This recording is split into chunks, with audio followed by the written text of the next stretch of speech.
Suspeitas levam o Tribunal de Contas da União a determinar que o Banco Central seja investigado sobre a liquidação do Banco Master. Ex-assessor do ex-presidente Jair Bolsonaro, Felipe Martins, é preso porque não podia utilizar as redes sociais. De cada 10 famílias, 8 pretendem reaproveitar itens do material escolar do ano passado, para não prejudicar os gastos do mês. Seca já atinge quase 70% do território brasileiro e é motivo para preocupação em 19 estados. O presidente dos Estados Unidos, Donald Trump, desmente rumores sobre problemas de saúde e garante que manchas na pele são provocadas pela aspirina. O presidente do México, Claudia Sheinbaum, interrompeu o discurso e deixou tudo para trás quando sentiu o terremoto que atingiu o país. Universidades federais unem esforços na criação do Instituto do Cerrado para tentar recuperar o segundo bioma mais importante do país. E depois de Neymar, Santos confirmou o acerto com Gabigol para reforçar o ataque do Peixe para esta temporada.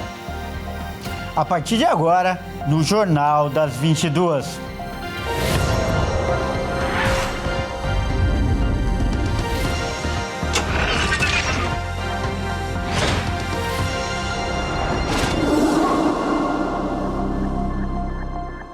Olá, boa noite, seja muito bem-vindo.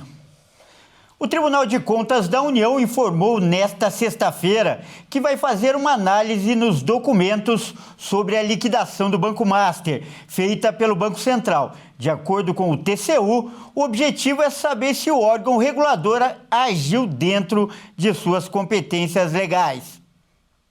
O presidente do Tribunal de Contas da União, Vital do Rego, informou que a unidade técnica fará uma inspeção e análise da documentação que está em mãos do Banco Central, para depois se manifestar sobre o processo que apura falhas e omissões no caso Master. Somente depois da inspeção dos auditores é que o material será enviado ao relator do caso, o ministro Jonathan de Jesus. O caso está sob sigilo a pedido do relator no TCU.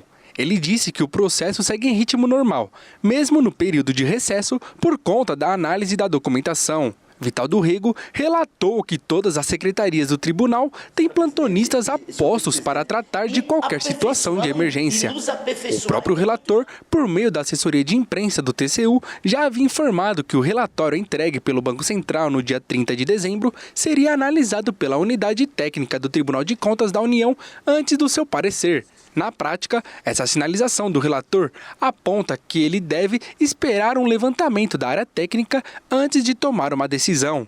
Há uma preocupação no sistema bancário com o risco de o relator dar uma cautelar suspendendo a liquidação do Master, decretada pelo Banco Central em novembro do ano passado. Entre os riscos de tal medida estaria atrapalhar o processo de pagamento pelo Fundo Garantidor de Crédito de Títulos de Renda Fixa não honrados com a liquidação do Banco de Daniel Vorcaro.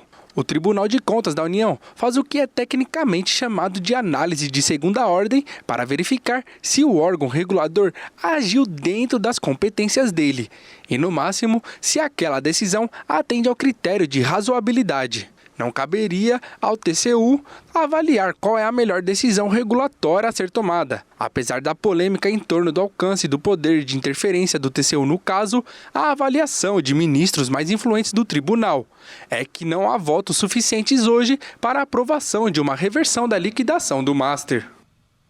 E o ministro do Supremo Tribunal Federal, Alexandre de Moraes, autorizou hoje que os filhos do ex-presidente Jair Bolsonaro visitem o pai sem restrições. A entrada na Superintendência da Polícia Federal em Brasília será liberada para o senador Flávio Bolsonaro, os vereadores Carlos Bolsonaro e Jair Renan e a filha caçula, Laura Bolsonaro. Olha, já a situação do deputado federal Eduardo Bolsonaro é diferente. O parlamentar cassado terá que negociar as visitas. Isso se cumprir a determinação da Polícia Federal para que volte ao país. Cassado por faltas, o ex-deputado é escrivão desde 2010 e está há 10 anos afastado da PF para o exercício do mandato parlamentar. Eduardo Bolsonaro está nos Estados Unidos há quase um ano e teve o mandato de deputado cassado pela Câmara no dia 18 de dezembro por excesso de faltas injustificadas. Ele tem afirmado que a mudança para a América do Norte ocorreu para evitar uma suposta perseguição política e jurídica no Brasil. Com a cassação do mandato, a Polícia Federal determinou o retorno dele à função de policial. Em um ato publicado no Diário Oficial da União desta sexta, a corporação exige o retorno ao exercício do cargo onde ele ocupa no Rio de Janeiro para fins exclusivamente declaratórios e de regularização da situação funcional. A ausência injustificada, diz o ato, pode resultar em providências administrativas e disciplinares. E ainda sobre esse assunto, o deputado federal Eduardo Bolsonaro diz que não lutará para manter o cargo de escrivão na Polícia Federal, mas avisou que, segundo suas palavras, é óbvio que não tem condições de voltar neste momento ao Brasil.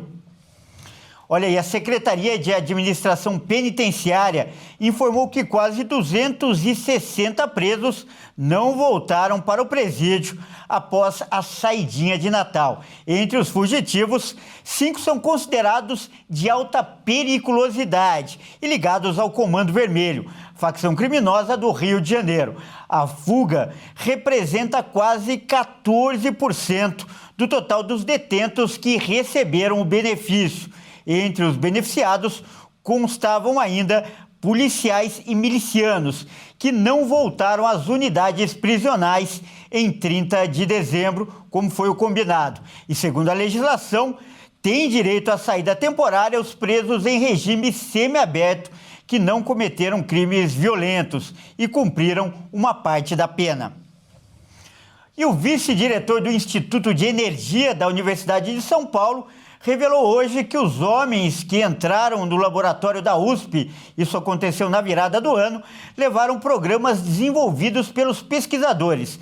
Segundo o professor Ido Sauer, nenhum dos ladrões foi localizado até agora. 4 homens armados foram até a USP, a Universidade Pública de São Paulo, no campus do Butantã, em plena virada do Réveillon e furtaram materiais do Instituto de Energia e Ambiente da universidade. Alguns minutos antes da virada do ano, 2 criminosos são flagrados no vídeo caminhando para uma das entradas do prédio, a princípio sem pressa ou preocupação alguma. Em um outro registro, já dentro do prédio, os criminosos acessam uma das salas onde estavam 2 seguranças que faziam a vigilância do imóvel, quando foram abordados pelos 2 suspeitos armados.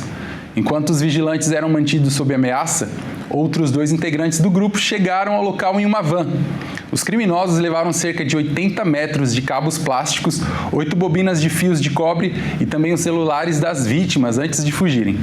Já a direção da universidade também afirma que os computadores com HDs que guardavam registros e o software desenvolvidos no instituto também foram levados.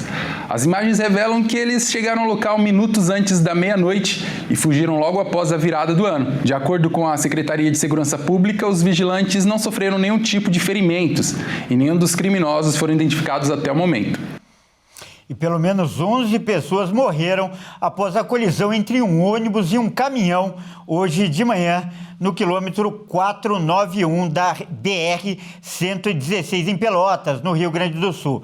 De acordo com a concessionária Ecovias, o caminhão desviou para a contramão porque foi surpreendido por um congestionamento e acabou batendo no ônibus. Parte da carga de areia do caminhão invadiu o ônibus, soterrando os passageiros. Pelo menos 11 pessoas foram resgatadas com vida do ônibus. O trabalho das equipes de segurança durou mais de 5 horas e o estado de saúde das vítimas não foi divulgado. O motorista do caminhão sofreu ferimentos leves e está no hospital no pronto-socorro de Pelotas, onde ainda foi submetido ao teste do bafômetro, que não apontou o consumo de álcool. E olha, um jovem italiano de 16 anos foi a primeira vítima a ser oficialmente identificada no incêndio em um bar, na cidade de Crans-Montana, na Suíça. O caso aconteceu durante uma comemoração do Ano Novo. O número de mortes chegou a 47, além de 119 feridos. O jovem, identificado como Emanuele Galepini, morava em Dubai. Ele foi descrito como um golfista apaixonado, filiado à Federação Italiana de Golfe. As autoridades suíças iniciaram um processo de identificação dos corpos e disseram que as queimaduras sofridas pela maioria dos jovens que se divertiam no bar foram tão graves que poderá ser necessário o trabalho de vários dias até que todos sejam identificados. Segundo a Procuradoria-Geral de Valais, na Suíça, foram mobilizados grandes recursos para identificar as vítimas e devolver seus corpos a famílias o mais rápido possível. Relatos de sobreviventes e vídeos em redes sociais sugerem que o teto do bar pegou fogo quando faíscas de vela se aproximaram demais da cobertura de madeira, mas ainda não definido com precisão o que realmente provocou o incêndio. A Itália e a França estão entre os países que confirmaram desaparecidos. Dos 119 feridos, 113 foram identificados, todos de nacionalidade europeia. O ministro dos Negócios Estrangeiros da Itália, Antonio Tajani, indicou que o governo italiano acompanha de perto as operações no local, já que muitas pessoas que estavam no incêndio eram italianas. E o caso foi lembrado no Brasil pela semelhança com a tragédia na Boate Kiss, em 2013, na cidade de Santa Maria, no Rio Grande do Sul. Mais de 200 pessoas morreram e 600 ficaram feridas. O Itamaraty disse em nota não haver brasileiros entre as vítimas dessa tragédia na Suíça. E veja a seguir, economistas ligados a órgãos que trabalham para o governo colocaram em dúvida a viabilidade das contas públicas. E ainda, de cada 10 famílias, 8 pretendem reaproveitar itens do material escolar do ano passado. Isso para não prejudicar os gastos do mês.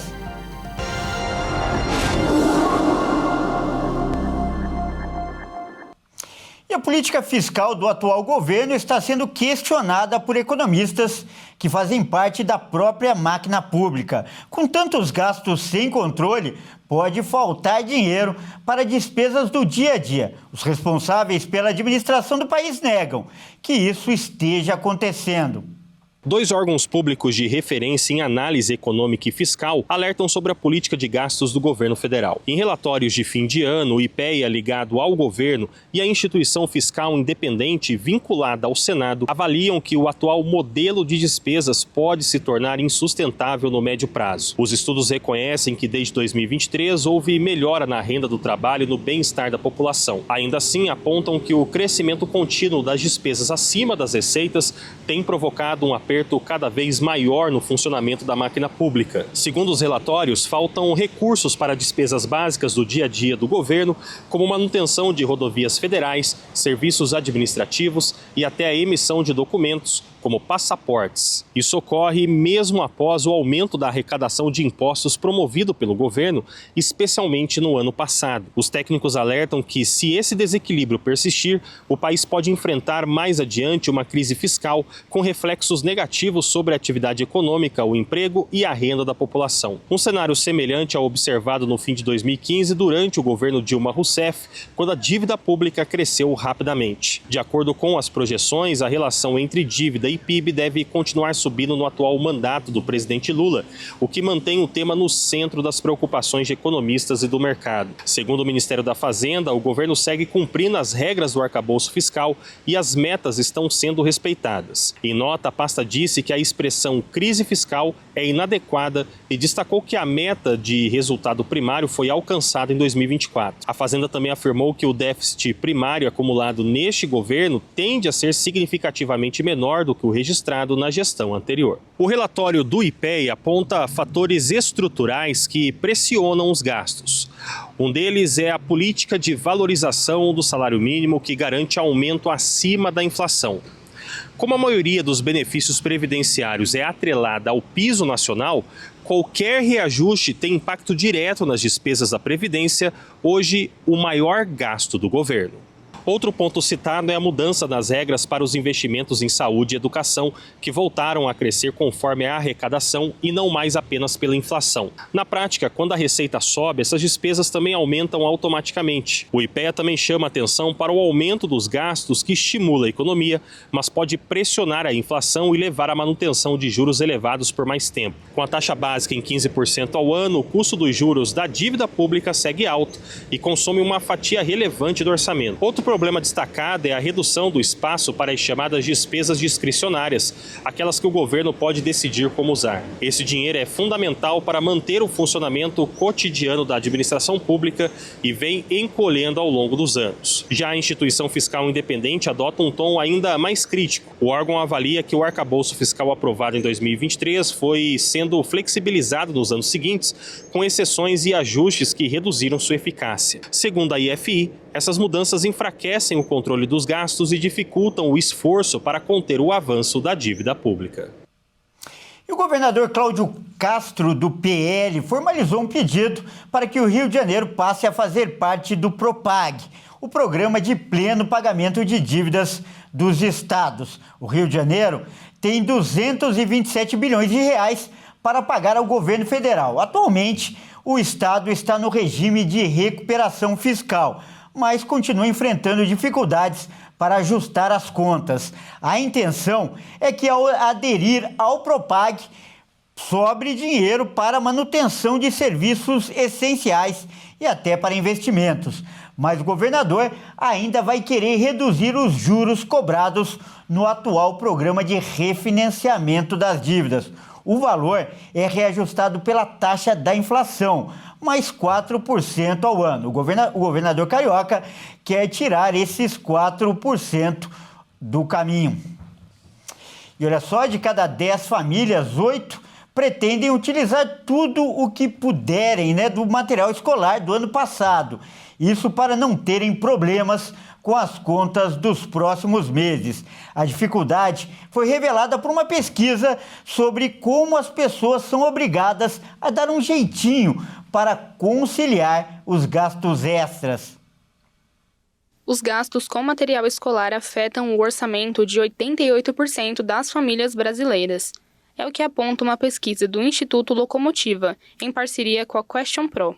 Segundo o levantamento, 84% dos pais afirmam que essas despesas acabam interferindo em outras áreas do orçamento, como alimentação, lazer e contas do mês. Para tentar economizar, 8 em cada 10 famílias pretendem reaproveitar itens do ano anterior, como mochilas, estojos e até cadernos.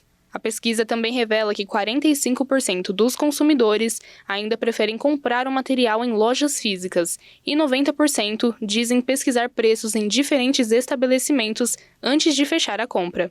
Mesmo assim, 56% dos pais consideram adequada a lista de material solicitada pelas escolas. Outro dado que chama atenção é a participação dos filhos nas compras. Em quase metade dos casos, eles definem a maioria dos itens. Entre jovens de 11 a 14 anos, essa participação chega a 95%, mostrando a forte influência dos filhos nas decisões de compras.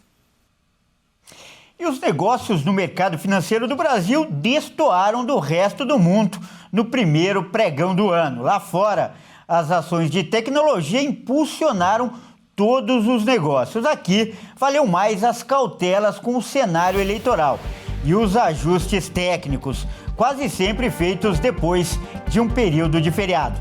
O dólar caiu mais de 1%, cotado a R$ 5,42. Já na Bolsa de Valores, a baixa foi de 0,36%, aos 160.539 pontos. Olha, e várias universidades brasileiras decidiram somar força e talento para recuperar o Cerrado, um bioma que no período de apenas 12 meses perdeu uma área do tamanho equivalente a 5 vezes a cidade de São Paulo.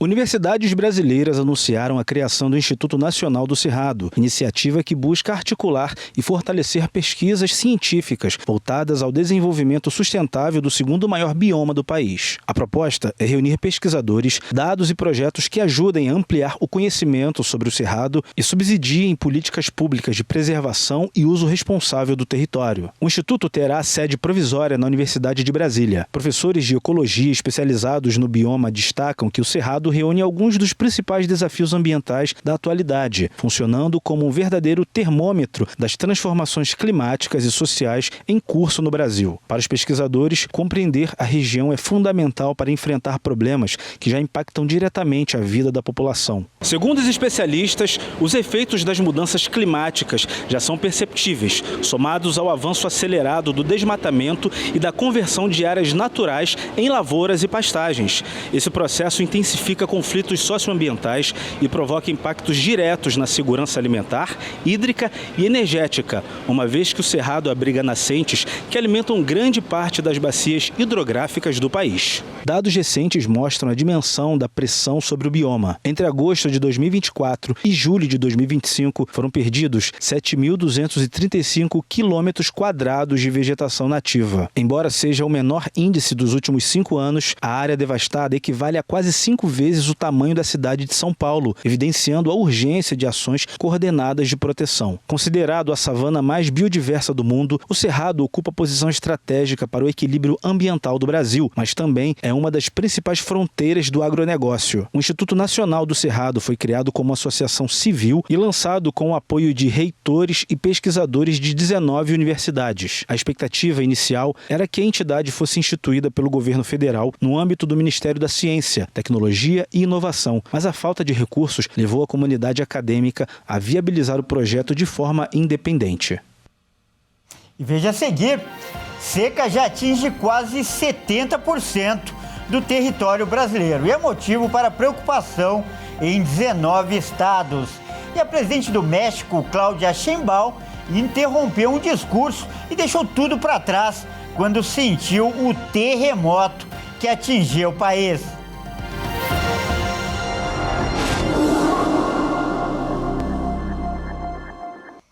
O ex-assessor presidencial de Jair Bolsonaro foi preso hoje, já passou por uma audiência de custódia e foi mantido atrás das grades. Ele foi detido em casa por agentes da Polícia Federal e encaminhado a um presídio da cidade. O mandado de prisão preventiva foi determinado pelo ministro Alexandre de Moraes, do Supremo, no âmbito do processo que apura a tentativa de golpe de Estado após as eleições de 2022. 3 agentes da Polícia Federal cumpriram a ordem judicial. Felipe Martins estava em prisão domiciliar desde o último sábado, dia 27, mas teve a medida revogada após, segundo o STF, descumprir uma das condições impostas pela Corte. De acordo com a decisão, o ex-assessor teria acessado redes sociais, o que era expressamente proibido. A violação teria ocorrido por meio de uma pesquisa na plataforma LinkedIn. Na decisão, Alexandre de Moraes afirmou que houve total desrespeito às medidas cautelares e às instituições democráticas, o que justificaria a conversão da prisão domiciliar em prisão preventiva. A prisão de Felipe Martins ocorre enquanto o processo ainda está em fase de recursos. Embora já tenha sido condenado por participação na trama golpista, ele ainda não cumpre pena definitiva porque a sentença não transitou em julgado. Segundo os autos, a suposta violação das medidas cautelares foi comunicada ao Supremo por meio de um e-mail enviado ao gabinete do ministro Alexandre de Moraes. A mensagem continha imagens de buscas realizadas no perfil de Felipe Martins no LinkedIn. A defesa de Felipe Martins nega que ele tenha acessado redes sociais. Os advogados afirmam que essa pesquisa teria sido feita por outra pessoa de sua equipe sem participação direta do ex-assessor e sustentam que não houve descumprimento deliberado da ordem judicial. Mesmo assim, Alexandre de Moraes considerou que houve quebra das condições impostas pelo STF e determinou a prisão preventiva. A retirada de água das represas da Grande São Paulo teve um recorde em 2025. A manobra tem como objetivo diminuir os vazamentos da rede, principalmente durante a madrugada. Mas o efeito colateral é a falta de água, principalmente em bairros mais altos e imóveis sem caixa d'água. Em 2025, a Sabesp captou em média 71 mil litros de água por segundo das represas que abastecem a região metropolitana de São Paulo. Foi um recorde histórico da companhia e cerca de 10% acima da média do que foi captado ao longo deste século. A alta do consumo e chuvas abaixo da média ajudaram a fazer com que as represas da Grande São Paulo fechassem o ano com a pior capacidade desde a crise hídrica de 2014 e 2015. A captação de água das represas obedece a órgãos reguladores estadual e federal, mas depende também da demanda da população por água. Por exemplo, em dias mais quentes, a alta do consumo de água por parte da população requer uma maior retirada dos mananciais. O dia com maior captação de água foi em 23 de agosto, durante uma onda de tempo seco e calor fora de época. Foram 76 mil litros de água captados a cada segundo. Para se ter uma ideia, entre 2015 e 2022, em nenhum dia a captação ficou acima dos 70 mil litros por segundo. A absorção ficou acima desse índice até o final de agosto, quando se intensificaram as medidas de restrição da pressão nas tubulações que distribuem água pela Grande São Paulo. A manobra tem como objetivo diminuir os inúmeros vazamentos da rede, principalmente durante a madrugada, mas teve como efeito colateral a falta de água, principalmente em bairros mais altos e em imóveis sem caixa d'água. Entre as medidas que poderiam amenizar a situação, foi o avanço de obras de combate a perdas de água nos vazamentos da rede de distribuição. Mas dados da própria Sabesp indicaram que a companhia descumpriu suas metas de redução de perdas nos anos de 2023 e 2024. Além da falta de água, a chegada do Ano Novo em São Paulo foi acompanhada pelo reajuste nas contas de água em todo o estado. A tarifa básica de água sofreu um aumento de 6,11% no primeiro dia de 2026. E a seca já é um problema para os moradores de quase 70% do território brasileiro. As chuvas irregulares, os vazamentos e os desperdícios transformaram um direito básico de qualquer cidadão em motivo de preocupação. A seca já avançou para 19 estados do Brasil, atingindo 68% do território nacional. A Agência Nacional de Águas e Saneamento Básico publicou um relatório confirmando a piora no levantamento anterior. A seca estava em 59% do território brasileiro. As capitais que mais tiveram piora foram Alagoas, Ceará, Espírito Santo, Goiás, Maranhão, Mato Grosso do Sul, Minas Gerais, Pará, Paraíba, Pernambuco, Piauí, Rio de Janeiro, Rio Grande do Norte, Rondônia, Roraima, São Paulo, Sergipe e Tocantins. Já no Amapá, Distrito Federal e Santa Catarina teve estabilidade no clima, enquanto no Rio Grande do Sul, o fenômeno voltou a ser verificado no mês de novembro. No mesmo mês, de acordo com o relatório, 8 estados registraram seca em 100% do território, que são eles: Ceará, Distrito Federal, Goiás, Minas Gerais, Piauí, Rio de Janeiro, São Paulo e Tocantins. Ainda falando dos meses de outubro e novembro, a região sul teve a seca menos agressiva do que os outros lugares, enquanto o Nordeste teve uma situação mais grave. A região norte teve estabilidade, nem aumentando ou piorando. No centro-oeste e sudeste, a seca também aumentou consideravelmente, como por exemplo em São Paulo, onde o reservatório do Cantareira, principal meio de abastecimento da região metropolitana de São Paulo, continua operando na faixa 4 de restrição. Com isso, a Sabesp continuará utilizando até 23 metros cúbicos por segundo em janeiro. O estado do Paraná mal começou o ano e já está sofrendo com tornados. Dessa vez, a região do extremo oeste do estado foi atingida por ventos que chegaram a 120 km por hora, causando estragos em várias residências. O primeiro tornado do ano aconteceu na cidade de Mercedes, no extremo oeste do Paraná. O fenômeno foi classificado como F1, que é a segunda categoria mais baixa na escala de tornados. Segundo o Sistema de Tecnologia e Monitoramento Ambiental do Paraná, o CIMEPAR, o tornado, que atingiu o extremo oeste paranaense, causou destelhamentos, prejuízos em residências e aos moradores da região. Alguns vídeos que circulam nas redes sociais mostraram a formação do funil no céu e nuvens associadas à tempestade. Apesar das imagens serem assustadoras, a Defesa Civil do Estado informou que não houve registros de ocorrências graves. Vale lembrar que o Paraná vem sofrendo com tornados.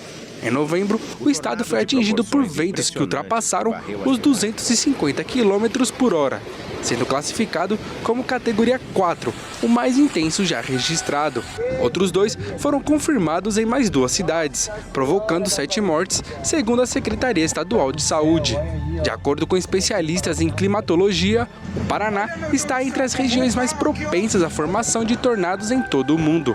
Ele ocupa o segundo maior corredor de tornados, atrás apenas de uma região dos Estados Unidos que tem características de áreas de baixas altitudes, assim como em algumas partes do estado brasileiro. E a presidente do México, Claudia Sheinbaum, saiu correndo hoje no meio de um discurso. Isso porque ela sentiu os efeitos de um terremoto que atingiu o país e não pensou 2 vezes. O terremoto foi de 6,5 graus na escala Richter, que vai até 9. Segundo o Serviço Geológico dos Estados Unidos, o tremor ocorreu na cidade de Tecuanapa, que fica a 300 quilômetros da capital, no sudeste do país, mas foi sentido em alguns pontos da capital, a cidade do México. Ainda segundo o Serviço Geológico, a profundidade do epicentro foi de 35 quilômetros abaixo da superfície, o que é considerada mais rasa, fazendo com que o tremor ganhe mais força na superfície. No momento do terremoto, as autoridades da capital mexicana informaram a morte acidental de um homem de 60 anos que caiu enquanto tentava sair de sua casa, mas tropeçou e perdeu a consciência. O serviço de emergência fez os procedimentos necessários, mas não foram suficientes. No momento do terremoto, a presidente do México, Claudia Sheinbaum, fazia um pronunciamento a jornalistas no Palácio Nacional, sede do governo mexicano, quando afirmou que havia sentido o tremor. Vamos a presentar ya muy pronto, espero la próxima semana, lunes o martes. Uy, está temblando. A ver, con tranquilidad. ¿Dónde está?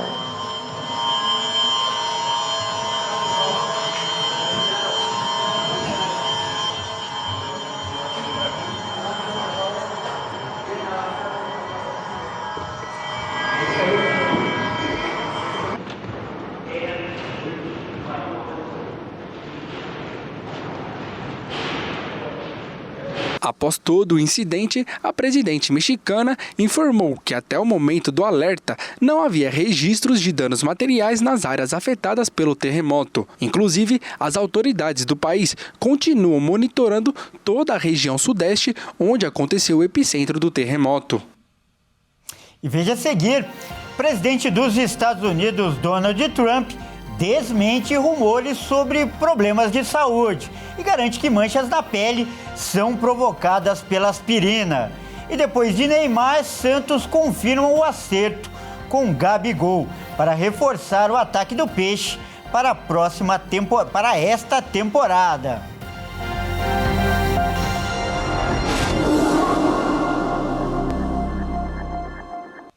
O presidente do Santos, Marcelo Teixeira, anunciou hoje a contratação por empréstimo do atacante Gabigol. O bom filho voltará à casa onde foi formado para fazer dupla com o companheiro Neymar, pelo menos até o fim deste ano. Durante a reapresentação do elenco do Santos no CT Rei Pelé para a temporada de 2026, o presidente Marcelo Teixeira confirmou o retorno de Gabigol ao clube paulista após 7 anos.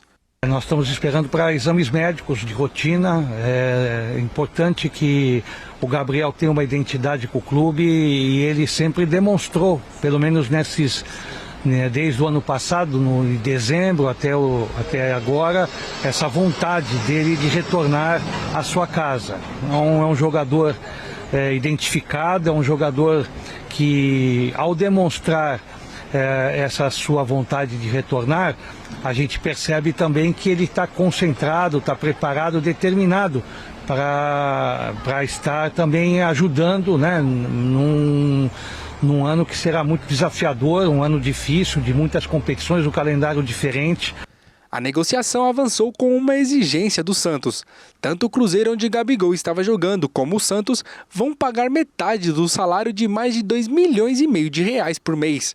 Além disso, O Cruzeiro, que arcará com outros custos ligados ao atleta, não receberá compensação financeira imediata pelo empréstimo.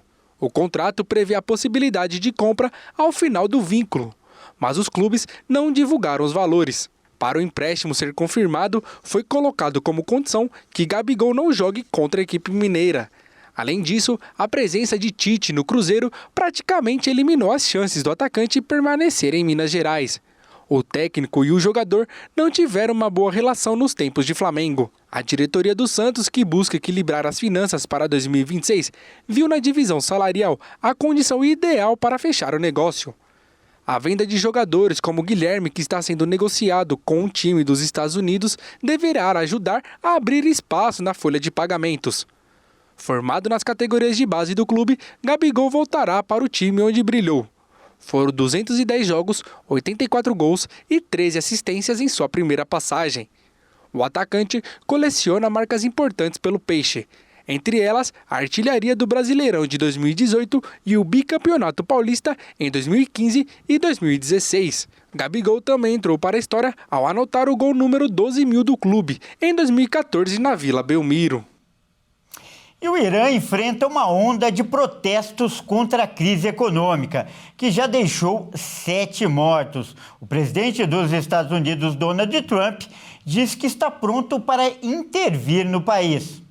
O líder norte-americano disse que está pronto para defender os manifestantes que vêm protestando contra o alto custo de vida no país. Levantes são os maiores em 3 anos na República Islâmica. O presidente americano Donald Trump sinalizou que os Estados Unidos podem intervir no Irã, tomado nos últimos dias por uma onda de protestos, caso autoridades atirem manifestantes pacíficos e os matem violentamente. Confrontos com as forças de segurança deixaram mortos no primeiro dia do ano, 5º dia das manifestações. Na capital, Teherã, comerciantes fecharam o comércio em protesto contra a hiperinflação, a desvalorização da moeda e a estagnação econômica.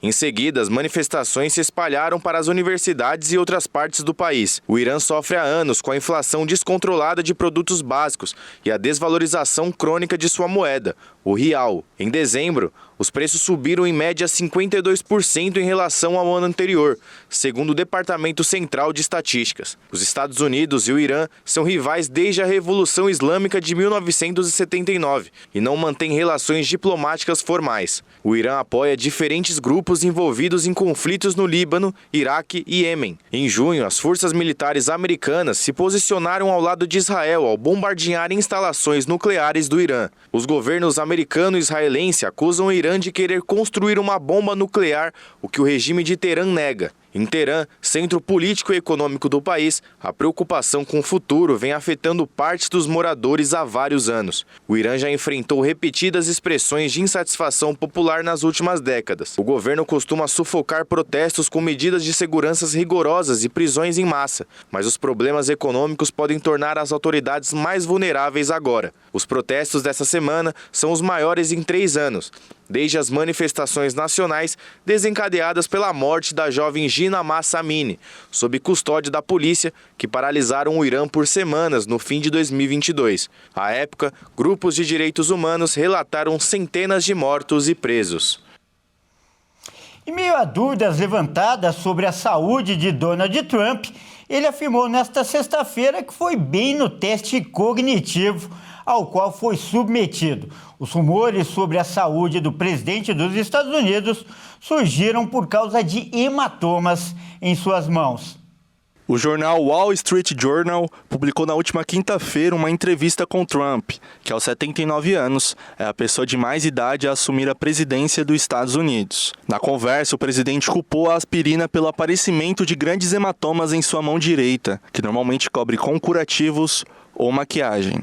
Negou ter adormecido durante reuniões televisionadas, afirmando que simplesmente fechou os olhos como um método de relaxamento. Ele também mudou uma declaração anterior sobre ter submetido a uma ressonância magnética em outubro, afirmando que, na verdade, foi uma tomografia computadorizada, um exame mais rápido. Em sua publicação desta sexta-feira, Trump acrescentou que qualquer candidato à presidência ou vice-presidência deveria ser obrigado a se submeter a um exame cognitivo sólido, significativo e confiável.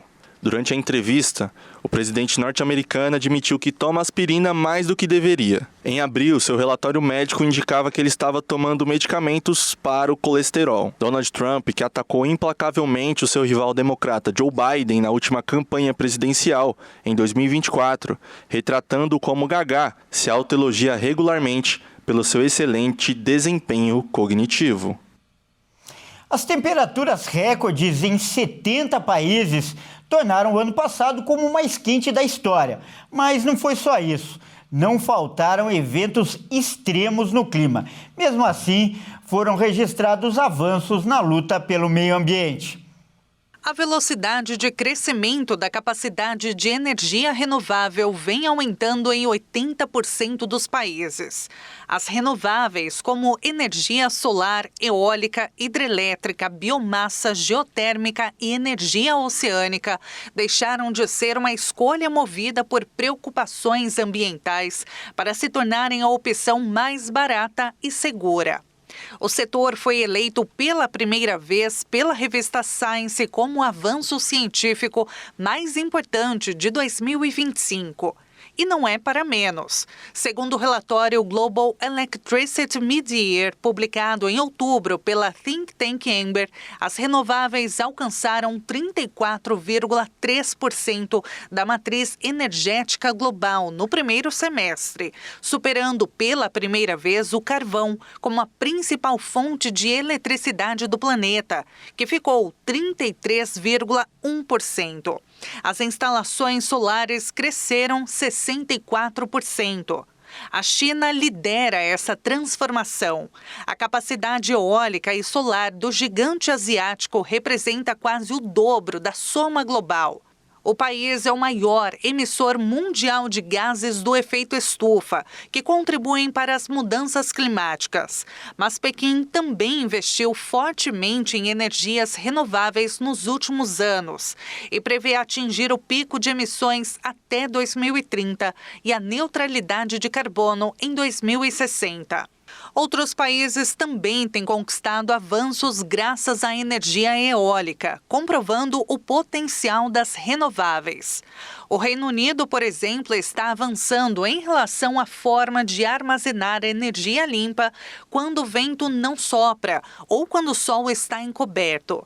As obras da maior instalação de armazenagem de baterias de ar líquido do mundo já começaram e até 2030 a capacidade total de energia renovável deve dobrar em relação aos níveis atuais, segundo a Agência Internacional de Energia. Já com relação à proteção dos oceanos, também houve avanços. O Tratado de Alto Mar, acordado nas Nações Unidas para proteger vastas extensões dos oceanos, vai entrar em vigor em janeiro de 2026. O texto tem como objetivo proteger as águas internacionais, que constituem cerca de 60% dos oceanos, da sobrepesca e da contaminação. Em outra frente, pela primeira vez, a Conferência Climática da ONU foi sediada na Amazônia. Em Belém, no Pará, a COP30 reuniu cerca de 200 países. Apesar das dificuldades encontradas para sua implementação, o Brasil anunciou planos de criação de um guia para eliminar o desmatamento até 2030. O acordo defende a aceleração da ação climática em bases voluntárias e a triplicação do financiamento para a adaptação climática em países em desenvolvimento.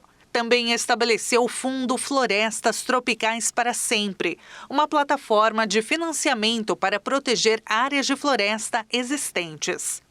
Em meio ao encontro, dados oficiais apontaram que o desmatamento na Amazônia atingiu o menor índice em 11 anos. Na mesma direção, a vida selvagem do planeta conquistou vitórias. Diversos animais ameaçados se recuperaram.